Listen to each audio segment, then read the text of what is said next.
যাদের উপর যারা কুরবানি দেবে, কারা কারা কুরবানি দেবে?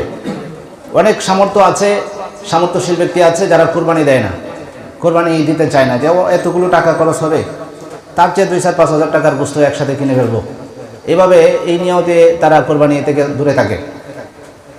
তো এটা অত্যন্ত খুবই দুঃখজনক বিষয়। সামর্থ্য আছে কিন্তু কুরবানি আপনি কেন দিবেন না? যদি না দেন, আস্তে করে যখন পিছিয়ে পড়বেন, পিছাতে পিছাতে দারিদ্রতার জীবন চলে আসবে, কল্পনাও করতে পারেন না। কারণ কোরআন এই ব্যাপারে একটা আয়াত আছে যে লা ইন শাকারতুম লাযীদান্নাকুম ওয়া লা ইন কাফারতুম ইন্না আযাবি লাশাদীদ।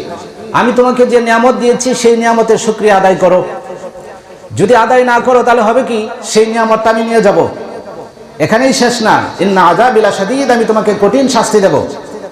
তাহলে কুরবানি দিতে পারার সামর্থ্য যেটা, এটা কি আল্লাহর দেওয়া নিয়ামত না?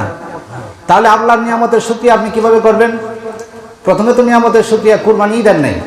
কুরবানি দেওয়াটাও আল্লাহর একটা শুকরিয়া আদায় করা, যে আমার যে সম্পদ আছে এই সম্পদ দিয়ে আমি আল্লাহর শুকরিয়া আদায় করলাম। কুরবানির দিনে সম্পদের শুকরিয়া কিভাবে আদায় করতে হয়? কুরবানি দিয়া। আপনি যদি 1 কোটি টাকাও কুরবানি যেদিন হয়, এই কুরবানির দিন যদি 1 কোটি টাকাও আল্লাহর রাস্তায় দান করে দেন, কুরবানি যদি না করেন, কুরবানি না দিয়ে অন্যভাবে যদি আল্লাহকে খুশি করতে চান, কোটি কোটি টাকা খরচ করেও আপনি আল্লাহকে খুশি করতে পারবেন না। কারণ এই কুরবানির দিনে আল্লাহ কুরবানি চান, কোটি কোটি টাকা চান না। বলেন সুবহানাল্লাহ। যখন যেটা সেটাই করতে হবে।